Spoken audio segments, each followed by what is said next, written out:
날씨도 더운데 아침 일찍 오시느라고 대단히 수고 많으셨습니다. 그런데 이 참석하신 것이 결코 어떤 시간 낭비라든가 에너지 낭비가 아닐 겁니다. 제가 지금 계속 자본 강의를 하는데 자본만 가지면 다 성공할 수 있어요. 최근에 학자들은, 심리학자들, 정신분석학자들은 도대체 인간의 사회적 성취, 즉 사회적 성공을 이루는 요인 중에 가장 중요한 것이 무엇인가에 대한 연구를 계속합니다. 과거에는 IQ면 됐어요. IQ는 학습지능입니다. 학교에서 공부를 잘했다는 이유로 평생 호의호식하고 존경받으면서 살았어요. 20살에 사법고시에 합격하면 어떻게 됐습니까? 평생을 대우받으면서 잘 살았어요. 20살에 행정고시에 합격하면 20대 중반에 군수를 했다고요. 그러면서 평생 잘 살았어요. 뭐 때문에? 공부를 잘했다는 그 이유 하나 때문에. 과거에 우리가 고등학교 그때만 하더라도 공부 잘해서 의과대학에 들어가면요, 평생 의사선생님으로 존경받으면서 잘 살았어요. 학습지능이 그 당시는 사회적 성공을 결정했어요. 그러나 지금은 그것이 산업사회 후기 지식정보화 시대로 들어오면서 학교에서 공부를 잘했다는 이유만으로 성공하는 분 거의 없어요. 의과대학을 나왔다고 해서 성공하는 게 아니에요. 문 닫는 병원이 얼마나 많습니까? 사법고시, 엊그제 신문 보니까 사법고시 그 뭐만 또 못하다고 그래. 변호사 돼봐야 전부 건달이야. 보니까 40%가 직업이 없어, 변호사 중에. 취직이 안 돼. 그러니까 뭐예요? 지금은 어떤 직업을 가졌다는 것 자체가 그 사람의 소득과 존경을 보장해 주지 않는다예요. 그럼 뭐냐? 그 중에서 잘해야 돼요. 그 중에 잘해야 돼요. 옛날에 교수만 되면요, 그건 평생 존경받으면서 잘 살았어. 지금 교수, 매년 교수 평가에서 안 되는 놈 잘라버려요. 그거 안 돼요. 그러니까 지금은 뭘 하든 그 분야에서 탁월한 능력을 갖지 않으면 안 돼요. 그래서 지금 학자들이 사회적 성공을 결정하는 것에 IQ가 기여하는 것은 20% 정도 보고 있습니다. 20%. 그럼 나머지 80%는 다른 요인인데, 다른 요인 중에 가장 중요한 것이 감성이에요. 감성. 인간은 이성적인 동물이기보다도 감성적인 동물이거든요. 상대방을 설득하는데도 저 사람이 학력이 뭐냐를 따지는 게 아니라 저 사람 말이 진정성이 있느냐, 그걸 보거든요. 그게 전부 감성, 이심전심으로 전달되는 그걸 본단 말이에요. 자, 자본 축적이 답이다.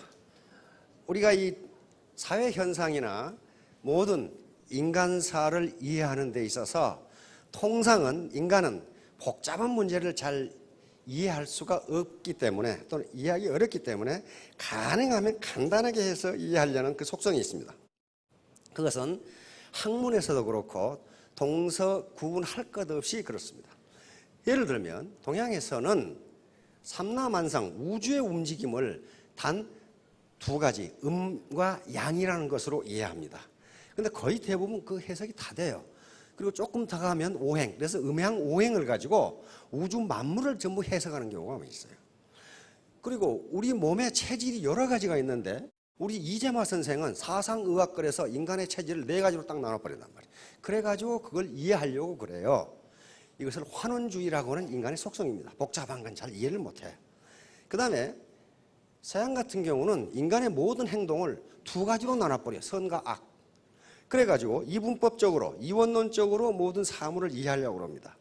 허리우드에서 나오는 영화는 거의 대부분 선과 악을 기준으로 하고 있어요. 그래, 처음에는 선이라고 생각되는 주인공이 맨날 죽을 뚱살뚱해. 얻어 터지고 어디 끌려가고 잡혀가고, 그러다가 맨 나중에는 악이라고 설정한 인물이 죽어. 그래서 영화나 또는 드라마에서 반드시 주인공을 해야 되는 게, 주인공은 끝까지 살아남아. 끝까지 안 죽어요. 죽을 똥살똥하면서 살아남아. 근데 조연으로 나온 사람은 어느 날 갑자기 죽어버리면 그 다음부터는 출연을 못해. 자, 그렇듯이 우리가 인간 사회를 사는데 정치, 경제, 사회, 문화, 군사, 외교, 전쟁, 교육, 종교 할 것 없이 뭐 가지고 이해하면은 우리들이 잘 이해할 수가 있냐면은 자본이라고 하는 걸로 이해하면 전부 해석이 됩니다. 다시 말하면 양질의 자본을 많이 가진 사람이 이긴다예요. 반드시 이겨요. 반드시 이겨요. 그럼 자본이 무엇인가 하는 것은 차차 설명이 될 겁니다. 우리가 지금까지는 자본을, 경제 자본만을 자본이라고 생각했어요. 과거 경제학이 처음 생길 때 그렇게 했습니다. 경제 자본이라는 것은 이런 건물이라든가 이런 마이크라든가 이런 또는 이 냉방 시설이라든가 또는 땅이라든가 또는 주식이라든가 돈, 현금 또는 금, 귀금속처럼 화폐 자산으로, 화폐로 환산할 수 있는 자본을 경제 자본이라고 정의를 하겠습니다. 학자들이 그렇게 정의를 하니까 요걸 가진 사람이 돈을 버는 건 틀림없어요. 틀림없어요. 건물은 자본입니다. 자본을 가진 자가 돈을 벌어요. 돈을 법니다. 우리 친구 중에 강남에 빌딩을 가진 놈이 있어. 그 몇 층이라고는 말 않겠어. 또 거기 가가지고 당신이 그거 가졌어? 이렇게 하면 또 곤란하니까. 물어봤어요. 한 층 임대료가 한 달에 얼마야? 그랬더니 한 층 임대료가 한 달에 9천만 원이에요.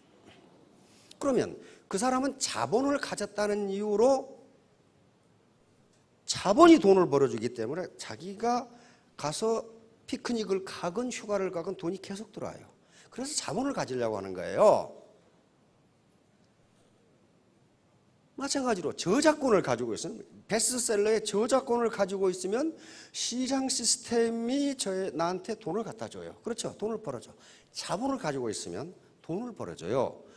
그러니까 지금 세계적으로 문제가 되고 있는 게 피케티라고 하는 사람이 쓴 21세기 자본론이라는 거예요. 그게 지금 우리나라에서 번역을 하고 있는데 미국에서는, 미국과 유럽을 지금 강타하고 있어요. 그 책 때문에. 무려 700페이지가 되는 책인데 그 책이 지금 날개도 친 듯 팔린단 말이에요. 엄청나게 방대한 경제학 서적인데 그 책의 결론은 단 하나예요. 자본이 돈을 버는 속도가, 노동이 돈을 버는 속도보다 빠르기 때문에 부자는 점점 부자가 되고 가난뱅이는 영원히 가난뱅이가 될 것이라는 결론이에요. 그러면 이 시스템을, 자본주의 시스템을 때려엎지 않는 이상 뭘 해야 돼? 자본을 가져야 돼요. 자본을 가져야 돼. 근데 다행히 자본의 개념이 점점 확대되면서 오늘날은 경제 자본뿐만 아니라 모든 것이 학자들은 자본으로 봅니다. 그중에 중요한 것이 사회자본, 문화자본, 신뢰자본, 상징자본, 도덕자본 이런 것들이에요. 그리고 심리자본. 그러니까 그런 것들은 돈이 들지 않더라도 자기가 축적할 수가 있어요. 그러니까 우리가 통상 어떤 좋은 덕목을 이야기할 때 그 덕목 뒤에 자본이라는 전미사를 붙이면 그게 자본이 돼요. 자본은 곧 생산성을 의미합니다. 그러니까 예를 들면 건강. 거기다가 자본이란 말만 붙여봐요. 건강 자본. 그렇게 돼요. 그러면 무슨 말이냐 하면은 건강한 사람이 건강하지 못한 사람보다 생산성이 높다. 그런 얘기예요. 지금 시중에 도덕자본이라는 책도 나와 있어요. 도덕성이 높은 사람이 불량한 놈보다 생산성이 높다. 그런 얘기예요. 그러니까 우리 서민이 궁극적으로는 경제 자본을 가져야 되는데 그걸 못 가지니까 그 다른 자본을 갖게 되면 빈곤에서 벗어날 수 있다. 그게 결론이에요, 오늘. 자, 그러면 자 봅시다. 부자 3대 못 간다. 이 속담 들어봤죠? 이건 조선시대는 맞아요. 그러나 지금은 맞지가 않아요. 지금은 3대 가면 망하는 게 아니고 3대 가면 더 부자가 돼요. 더 부자가 된다고. 지금 우리 이건희 회장님 할아버지 만석군 농부셨어요. 그렇죠? 막 부자였어. 그런데 이병철 회장 그 부친보다 더 부자가 됐어. 이건희 회장 3대째예요. 망해야 되는데 더 부자가 됐어. 다시 말하면 부자 3대 못 간다는 건 전통사회에서 이야기예요. 왜 그러냐면요. 전통사회에서의 유일한 자본이 뭐였냐면 땅이었어요. 토지였어요. 그리고 그 토지는 무엇과 연결되어 있었냐면 벼슬과 연결되어 있습니다. 조선시대에서 땅은 개인 땅이 없습니다. 모두 누구 땅이에요? 모두 임금님 땅이에요. 보천지하 막비 왕토라고 그랬습니다. 하늘 아래 왕의 땅이 아닌 것이 없다예요. 그러면 벼슬아처들이 가지고 있는 땅은 뭐냐 하면은 수조권이라고 하는 권리, 수조권. 그 땅에서 네가 소작을 주고 소작료를 네가 받아 먹어라. 그 수도권을 준 거예요. 그래 세금 대신 그 사람들은 이 사람한테 뭘 내면 돼? 토지만 내면 돼. 그걸 준 거란 말이죠. 그러니까 그것이 벼슬과 연계되어 있기 때문에 아버지가 벼슬을 했는데 그 아들이 벼슬을 못하면 뺏길 가능성이 많아요. 그 다음에 조선시대에 토지 소득보다 더 많은 게 뭐였냐면 뇌물이었어요. 뇌물이요. 그럼 벼슬을 해야 어떤 놈이 뇌물을 갖다 주지. 근데 통상 아버지가 벼슬하고 아들이 벼슬하고 손자가 벼슬하고 하는 게 거의 없었어요. 그래서 3대를 못 간 겁니다. 다시 말하면 아버지가 천신만고 끝에 부를 일궈 놓으면은 아들은 한량이 돼. 한량이 돼가지고 축첩을 일삼아. 그래서 재산을 축내. 그 손자는 뭐가 되냐면 건달이 돼가지고 기생집 출입하다가 말아먹고. 그러니까 3대를 못 가는 경우가 거의 많았어요. 왜? 자본을 토지자본, 경제자본만 물려줬기 때문이에요. 일반적으로 경제자본을 물려받아도 그 인간됨이 인적자본이 축적되지 않으면 그걸 지킬 수가 없어요. 우리 주변에서 직접 보셨거나 말을 많이 들으셨을 거예요. 우리 동네에도 그런 사람이 있어. 평생 농사만 짓고 사셨어. 근데 그것이 어느 날 갑자기 광주시로 들어가가지고 공단이 돼가지고 국가에 소용해가지고 수십억을 줬어. 아이고 농사 짓는 분들 몇천 평씩 하잖아요. 많은 경우는 막 몇만 평이에요. 근데 그 농사 지어봐야 소득 별로 안 돼요. 근데 공장 부지가 돼서 국가에서 보상해버리면요 수십억이 돼버려. 그런데 그분은 성실한 농부셨지만은 그 수십억의 경제자본을 다룰 만한 인적자본이 되어 있질 않아. 인적자본이 되어 있질 않아. 그러니까 어떻게 됩니까? 그때부터 그 많은 자녀들이 갑자기 자라기 시작해. 계속 찾아오면서. 그래서 계속 뜯어먹어. 계속 뜯어먹어. 다 뜯어먹으면 지금 어디 가버리고 없어. 다시 말하면 그래서 나중에 노후가 비참하게 됐어요. 다 뺏기고 그 자본을 관리할 만한 인적 자본이 되어 있지 않은 거예요. 그래서 반드시 경제 자본이 주어진다고 해서 그것을 관리할 수 있는 능력이 갑자기 생기는 게 아니에요. 그런데 오늘날 부자가 3대 가면 더 부자가 되는 게 뭐냐 하면은 부자들이 자식에게 경제 자본만 물려주지 않는다예요. 반드시 교육이란 걸 통해서 인적 자본을 물려줘요. 그리고 사회적 연결망이란 걸 통해서 사회 자본을 물려줘요. 그리고 커나오는 과정에서 문화 자본을 물려줍니다. 매너라든가 말씨라든가 이런 것들을 물려줘요. 학자들의 연구에 의하면 그런 연구들이 많습니다. 어째서 부가 세습되는가? 유럽 같은 경우는 상속세가 엄청나게 비싸요. 엄청나게 비싸기 때문에 상속세를 물고 나면 경제자본이 거의 안 남아. 그런데 어째서 부자들은 또 부자가 되는가를 연구하다가 경제자본 말고 다른 자본을 물려줬구나. 그 자본이 다시 생산성을 발휘했구나. 이 결론에 도달하게 된 겁니다. 도달하게 된 거예요. 그러면 우리도 경제자본이 없으니까 그런 자본을 갖게 되면 빈곤에서 벗어난다. 바로 생산은 노동과 자본의 결합으로 이루어지는데, 그러니까 우리 인간 몸뚱아리 하나하나는 그냥 물리적인 힘만 가진 노동이 아니고 이 안에 뭐가 들어있어요? 경험, 지식, 그 다음에 자기 훈련, 심리, 감성 이런 것들이 들어있는데 그게 자본이라는 거예요. 그러니까 우리가 발을 이렇게 옮기는 것은 내 자본 덩어리를 옮기는 거예요, 지금. 그래서 이 자본 덩어리가 자본이 양질이고 양이 많으면은 다른 파트너를 만나서 설득을 할 수 있어요. 그런데 그 양이 적으면은 설득을 할 수가 없어요. 그 의미예요. 자, 그러니까 이 자본이랑 원래는 토지, 노동, 자본 이렇게 생산의 3대 요소라고 그러는데 이런 것들이 결합돼서 생산이 나옵니다. 지금도 그래요. 지금도 이것은 변함이 없는데 토지와 자본 이걸 자본에 묶어버리고 토지도 자본이기 때문에 지금은 노동도 단순히 선천적인 물리적 힘만 가진 노동이 아니고 그 안에 기술과 경험, 지식이라는 것이 들어있으니까 노동 자체가 뭐다? 자본이다. 이렇게 보는 거예요. 그러면 이제 자본이 전부예요. 그래서 이 경제 현상 모든 전쟁도 자본을 많이 가진 자가 이기게 돼 있어요. 모든 전쟁도 다 그렇고 비즈니스도 다 그렇습니다. 자, 그런데 이 자본 개념이 확대됨으로써 다행인 것은 우리 서민도 자본을 가질 수 있답니다. 요 소는 자본입니다. 요 농부는 노동력을 가지고 있어요. 요게 하는 거다고, 요 놈으로 해보는 거다고 어디가 생산성이 높으냐 이거예요. 요걸로 하는 거다고 이 트랙터로 밀어보는 거다고 어디가 생산성이. 자본 집약도가 높은 사람이 같은 노동력과 결합을 해도 생산성이 높다, 소득이 높다 그런 말이에요. 전부 다 이런 것들이에요. 그런데 요 자본이 물적 자본이 뭐하고 연결돼야 되느냐? 나라고 하는 인간의 인적 자본과 연결되지 않으면 이 자본이 하나도 필요가 없어요. 로켓포를 줬는데 쏠지를 몰라. 쏠 줄을. 그러면 로켓포가 무슨 소용이 있어? 그 고철덩어리지. 그러니까 여기에 지금 알렉산더 대왕이고 나폴레옹이고 아이젠하워 원수, 메가더 원수, 마샤르 원수, 몽고메리 원수인데 이런 분들이 미국의 무기 체계와 결합하면서 히틀러와 대결을 했기 때문에 2차 대전에서 연합국이 승리한 거예요. 다시 말하면 무기 체계, 물적 자본 플러스 인적 자본이 풍부했단 말이에요.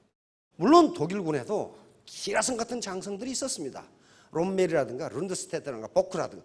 그런데 히틀러라는 놈이 말을 안 들었어. 말을 안 들었어. 미국의 대통령 그리고 처칠은 말을 들었어요. 이 장성들이 하는 얘기를. 그래서 미국이 이긴 거예요. 자본을 가진 자와 못 가진 자의 대결. 내가 여러 번 말씀을 드렸죠. 요놈은 자본을 가진 놈이 못 가진 놈. 누가 이기겠어요, 이거? 예? 요놈은 자본을 가진 놈, 못 가진 놈. 요놈은 가진, 웃기는 거죠. 대결이 안 돼요. 자본을 못 가진 놈이 큰 놈한테, 다시 말하면 동네 슈퍼마켓이 SSM한테 대결하는 건 요다고 똑같아요. 자식이 물었어, 코를. 어떻게 됐습니까, 이게? 죽는다고요. 이것이 자본의 힘이에요. 그 사람이 도덕적이냐 아니냐, 그런 건 문제가 없어요. 영국과 미국의 폭동입니다. 2011년에 일어났죠. 영국은 자본주의가 생겨난 국가예요. 최선진 민주국가입니다. 폭동이 일어났어요. 미국 월가입니다. 월스트리트. 여기서 월스트리트 점령 시위가 일어났어. 왜? 여기 있죠. 1%, 99%.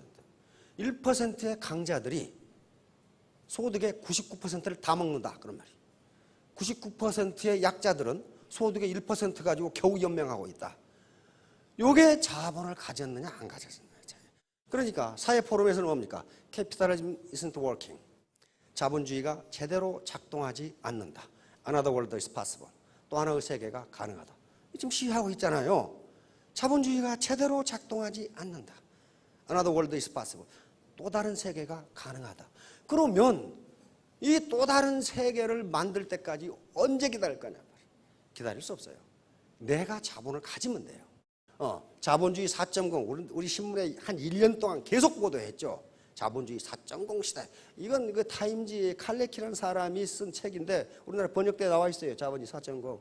이것도 한마디로 말하면 뭐냐면은 인간의 얼굴을 가진 자본주의예요. 지금 하이에나 자본주의이기 때문에 먹고 먹히는 자본주의란 말이에요. 정글 자본주의. 그렇게 되니까 인간의 얼굴을 가진 자본주의로 나가자 그러는데 언제 나갑니까? 그래 언제? 그동안 생일에 잘 먹으려고 한 달 굶었더니 죽어버리더라고. 언제 기다리고 있어요. 내 스스로 자본을 갖는 길밖에 없어요. 그리고 신자유주의가 들어왔어요. 신자유주의는 옛날 시장 만능주의입니다. 신자유주의. 그래서 바로 레이거노믹스 또는 대처리즘이라고 하는 건데 두 사람이 받아들인 거예요. 이건 뭐냐면은 두 가지 이론에 근거하고 있습니다. 아랫목, 윗목 이론. 아랫목이 따뜻해지면 시간이 조금 지나면 윗목도 따뜻해진다. 옛날 구들장에 살아본 어르신들 그렇게 되죠. 계속 풀 때면은 이게 뭐냐면은 부자가 점점 돈을 많이 벌면 나중에 가난뱅이들한테도 콩고물이 간다. 그런 얘기예요. 아랫목, 윗목으로. 그런데 아랫목이 불들어가지고 타는데 윗목은 아직도 싸늘하더라. 지금 그렇게 돼버린 거예요. 그러니까 이게 안 맞다 이게. 그다음에 트리클 다운 시어리, 낙수 이론이라고 합니다. 위에 부자들이 돈을 많이 벌면은 밑에 콩고물이 밑으로 떨어져 가지고 가난뱅이들도 먹고 산다. 근데 콩고물이 안 떨어져. 안 떨어지고 밑에 있는 콩고물이 위로 올라가. 다시 말하면 프랜차이즈를 5,000개씩 해가지고 동네 콩우두둑까지 다 빨아서 파이프라인으로 가버려. 그렇게 되지 그것이 다시 동네로 안 돌아오더라. 그런 얘기예요. 그러니까 지금은 나온 이론이 분수 이론입니다. 밑에서 이 물을 뿜어 올리면 위에까지 올라간다는 그 이론이에요. 그러니까 서민들을 잘 살게 만들어주면 결국은 서민들은 뭐 합니까? 물건을 사고 그 물건을 만드는 것은 기업이기 때문에 기업도 돈을 벌게 되어 있다. 그런 얘기예요. 근데 그게 맞는 것 같은데 언제 그걸 기다리냔 말이에요. 언제 싸움하다가 끝나고 한 달 굶으니까 죽어버리듯이 그거 기다리다가 죽어버린다고. 그래서 이 신자유주의가 실패했다는 걸 다보스 포럼에서 인정을 합니다. 다보스 포럼이 슈바브라는 사람이 만들었는데, 이 다보스 포럼은 전 세계 1%의 부자를 대변하는 세계적인 포럼입니다. 세계 경제 포럼이라고 하는데, 적어도 7억 달러 이상의 매출을 올리는 기업의 CEO라야 갈 수 있는 거지 가는 건 아니에요. 거기서 초청을 해야 돼. 어떤 사람이냐? 사회적으로 저명히 인사해야 돼. 저명. 그렇지 않으면 가지 못해. 그러니까 전 세계 1%의 부자를 대변하는 포럼이 이게 다보스 포럼인데, 스위스 다보스라고 하는 아주 고급 휴양지에서 열리기 때문에 다보스 포럼이라고 부릅니다. 그런데 이게 세계 경제의 흐름을, 앞으로 경제의 흐름을 결정해버려요. 여기서. 왜? 세계 기라성 같은 1000대 기업이 모이거든. 참석자가 2000명입니다. 1000대 기업이 모여가지고 누구 조차고 경제정책을 하겠어요? 1000대 기업 조차고 상위 1%. 근데 이것을 만든 사람이 바로 우리는 죄를 짓고 있다고 선언을 해버린 거예요. 현재 자본주의 체제로는 안 된다. 이렇게 해버린 거예요. 그래서 빌 게이츠가 참석했다가 창조 자본주의를 이제 말하게 됩니다. 2007년 다보스 포럼에서 세계 1%를 대변하는 다보스 포럼에서 빌 게이츠가 한 얘기예요. 이건 뭐냐 하면은 어떻게 가난한 사람들에게 시장을 통해서, 마켓 시스템, 시장 기구를 통해서 구매력이 돌아가도록 할 것이냐. 좀 어렵잖아요. 그러니까 어떻게 가난한 사람들에게 주머니를 채워줄 것이냐, 그 방법을 연설을 한 거예요. 그래서 그걸 창조자본주의. 우리는 이렇게 가지 않으면 안 된다고 지금 하는 거예요. 그러니까 상위 1% 부자들이 뭔가 문제를 알았다는 거죠. 가난은 나라님도 구제 못한다. 나라님 구제 못합니다. 국가의 거버넌스라고 하는 게 있어요. 국가 경영, 공공 경영이 잘 되면은 나라님이 구제할 수 있어요. 있습니다. 나라님이. 그런데 저는 여기서 이야기하는 게 현실이에요. 우리나라 현실은 나라님이 구제 못합니다. 왜? 재정이, 주고 싶어도 재정이 안 돼, 재정이. 우리나라 재정이라는 게 키 큰 놈 짧은 입을 덮고 자는 거 똑같아. 다리를 덮으면 가슴이 나오고, 가슴을 덮으면 다리가 나오고, 이게 다 덮을 수가 없어요. 그러니까 결국은 자기가 이불을 만들어서 덮는 수밖에 없어. 나라가 구제할 수 있는데 현실적으로 안 된다는 거예요. 그러면 이제 자기가 하는 길밖에 없어요. 자기 스스로 자본을 갖는 길밖에 없어요. 자, 독일 베르텔스만, 요게 국가 거버넌스, 다시 말하면 국가가 얼마나 잘 작동되고 있는가를 표준 지수로 나타낸 겁니다. 자, 우리나라는 6.2점, 평균 6.4점인데 OECD가 6.2점. 다시 말하면 우리는 OECD 국가 중에서도 평균 이하라는 거예요. 국가 지금 작동되는 게. 자, 무슨 자본을 갖기를 원합니까? 궁극적으로는 이런 자본을 갖기를 다 원하셔.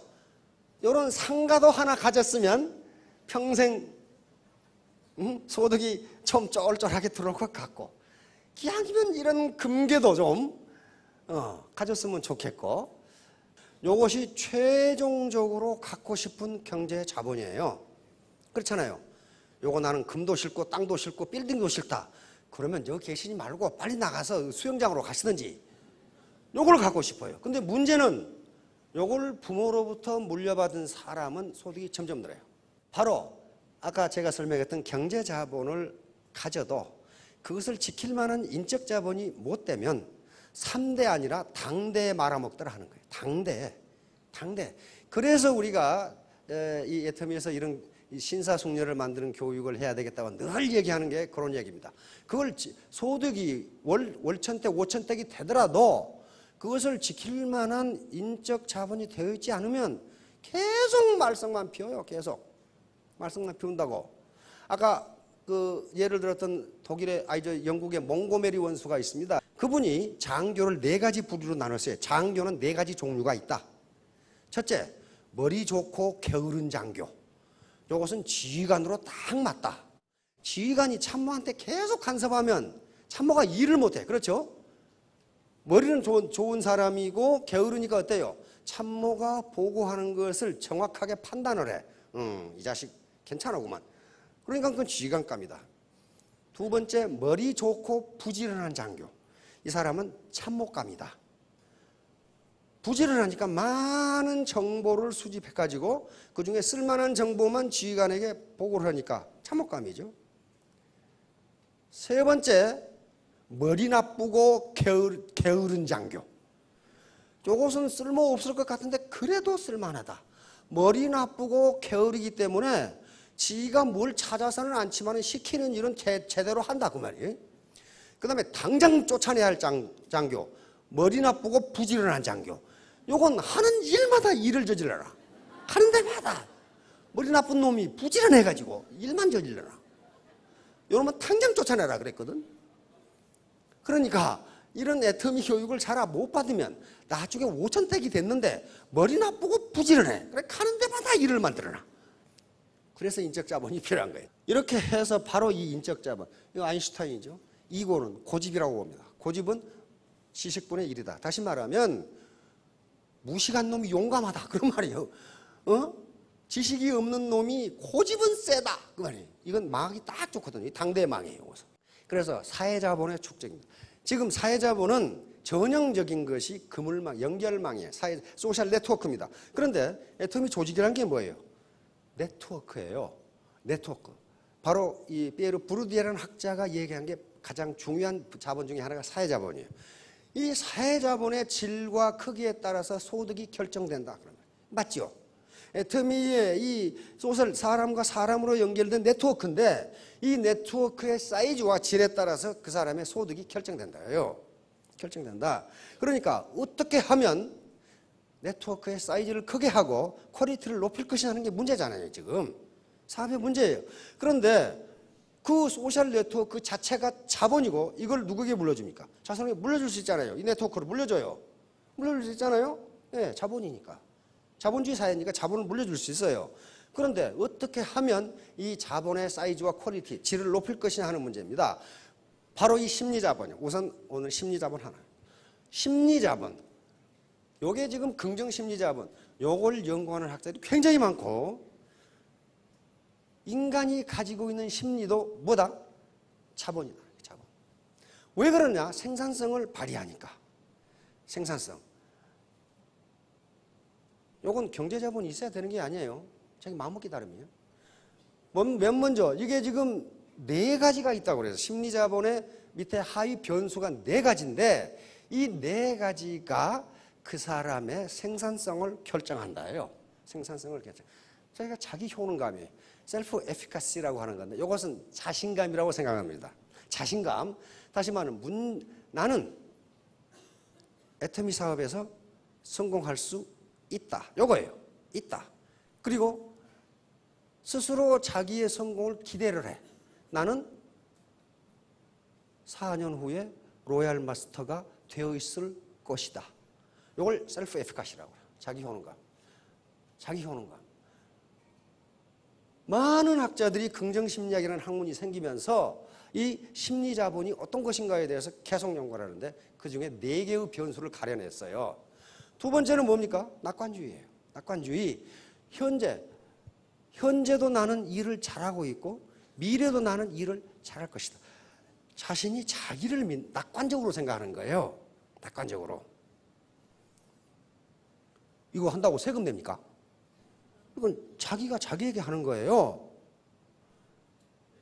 여성분들은 오늘 가시기 전에 화장실에 가셔가지고 거울을 보면서 나는 어때 이렇게 이쁘게 생겼지? 그렇게 한번 생각해 보세요. 어제보다 더 이쁘네. 그러면 더 이뻐진다고 그랬어요. 그걸 뭐라고 그러냐면 매력자본이라고 하는 자본입니다. 매력자본. 시중에 지금 베스트셀러 되어 있죠? 매력자본이라서 나와 있어요.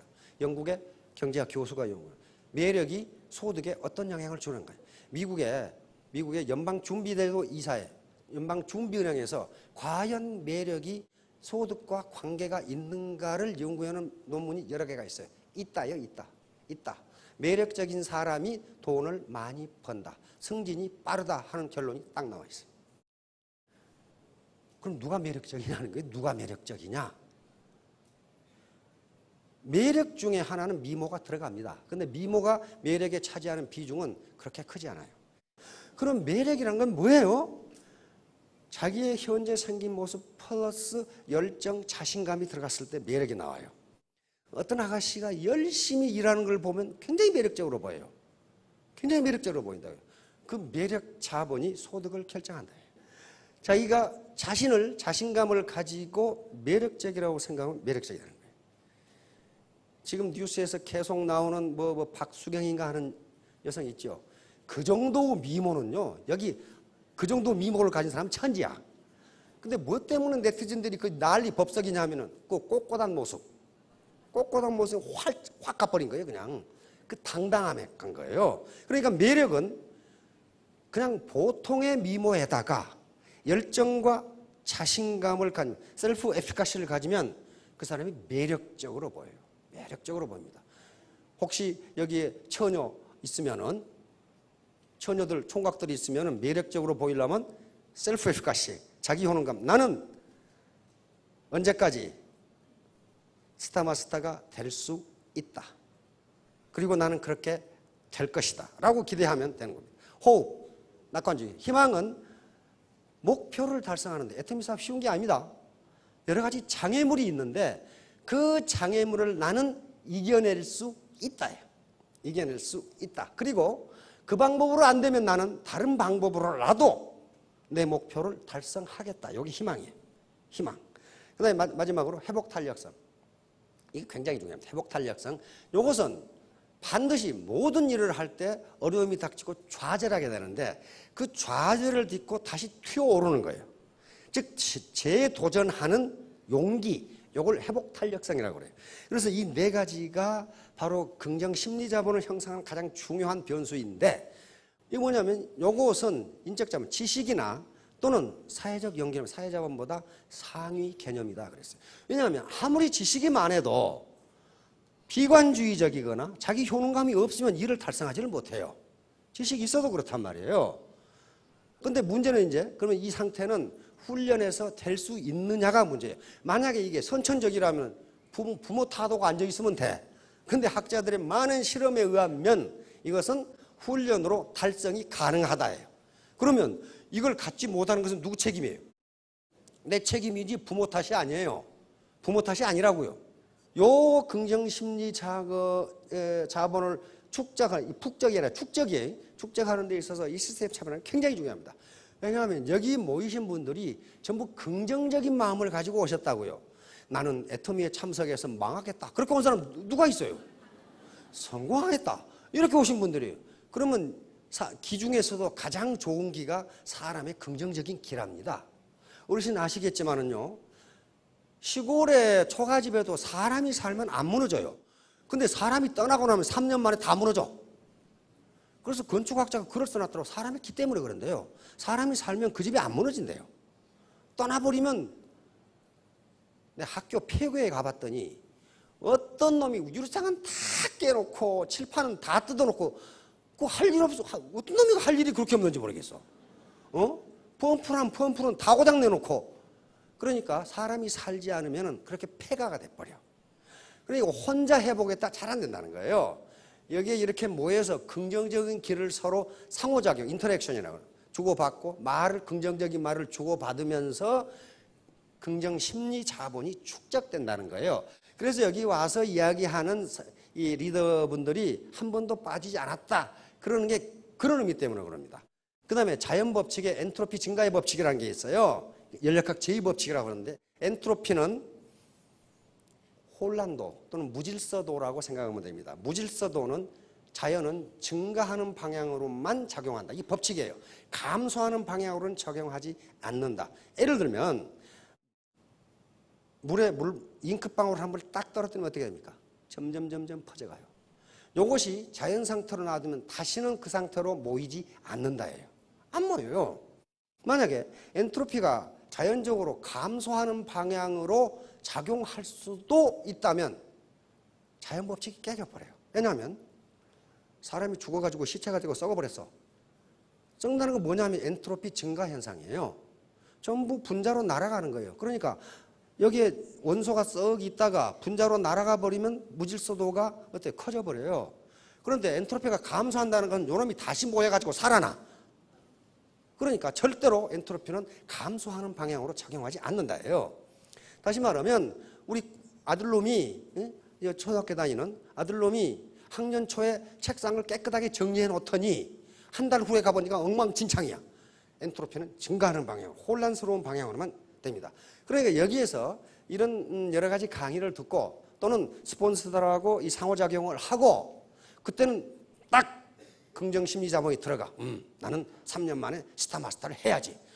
근데 이게 집에 가면 흐트러기 시작해. 이게 엔트로피 증가의 법칙에 따라 술술 남편이 어디 갔다 왔어? 이렇게 물기 시작하면은 그때부터 술술 이 에너지가 흐트러져. 그래서 다시 그러면 엔트로피가 감소하는 방향으로 작용하려면 어떻게 해야 되느냐? 반드시 외부에서 에너지가 가해져야 돼요. 에너지가 없이는 절대로 되지 않아. 반드시 어떤 에너지가 가해져야 엔트로피가 감소하는 방향으로 늘어나요. 물이 얼음 조각이 그대로 자연 상태에 놔두면 얼어서 아니 녹아서 흘러요. 그러죠? 더 놔두면 기체로해서 달아나 버려요. 다시 말하면 혼란도, 무질서도가 증가해요. 그것을 다시 얼게 하려면 외부에서 에너지가 가해지지 않으면 다시 얼지 않아요. 그러니까 이런 시스템에 참여해서 다시 상호작용하라고 이야기를 하고 아무것도 아닌 것 같지만은 엔트로피를 다시 감소시키는 거예요. 그래서 다시 셀프 에피카시, 내 자기 효능감을 높이는 겁니다. 아, 저분이 그렇게 했다면 나도 3년에 스타마스터가 될 수 있다. 이게 자기 효능감이에요. 이런 효능, 자신감을 굳게 가지면 그 사람이 매력적으로 보인다고. 매력적으로. 자신감도 없이 이게 흐느적거리면은 누가 어디다 갖다 쓰겠어요. 결론은 소굴대시입니다. 이것은 개구리가 파리를 잡기 위해서 뒤로 물렸다가 뛰듯이 작을 소자, 구필 굴자, 큰 대자, 별신자입니다. 작게 굽히고 크게 뛴다. 다시 말하면 애터미 사업이 그런 사업입니다. 여러 가지 사업을 하는 동안에 애로사항이 있을 텐데 좌절감도 있고 친구가 네가 어쩌다고 그렇게 됐냐 뭐 이런 식으로 그때 작게 굽히지만은 나중에 언제 딱 스타마스터가 돼서 3,000댁이 되면은 그때서 친구가 그래. 야, 이 기집애야. 왜 나한테 이야기 안 했어? 얘기했는데. 그게 대신이에요, 대신. 저 기집애가 나보다 공부도 못한 것이 나보다 소득이 많아? 60명 클래스에서 자기가 56등, 자기 친구가 57등이었는데 나보다 공부도 못한 것이 그렇게 된다고 이게 그게 소굴 대신이에요. 그러니까 사업 성공을 하신 데 있어서 작게 굽히세요. 그러면 크게 뛸 수 있습니다. 모든 것은 지식의 문제도 아니고 지금 현재 경제자본을 얼마나 가졌는가의 문제도 아니고 태도의 문제입니다. 애티튜드. 딱 합해보면 알파벳 순서 100점이 돼 있어요. 100점이 돼 있는데 이 중에 어빌리티, 능력은요 1%만 있으면 됩니다. 능력이 1%도 없는 사람은 없어요. 이게 에디슨이 한 말이거든요. 천재는 1%의 영감과 99%의 노력으로 이루어진다. 땀으로 이루어진다. 1%의 영감이라는 게 지식입니다. 지적 능력이에요. 나머지는 전부 태도입니다. 그래서 여러분들이 내 태도, 이거 멘탈 애티튜드입니다. 내 정신 자세가 태도예요. 정신 자세만 가지면은 자기 효능감이라고 하는 긍정 심리 자본만 가지면은 경제 자본이 없더라도 경제 자본을 만들 수 있다예요. 만들 수 있다. 요것은 부모가 주는 것도 아니고 자기가 해야 돼요. 자, 3년 뒤, 5년 뒤에 모두 3,000댁, 5,000댁이 되시기 바랍니다. 감사합니다.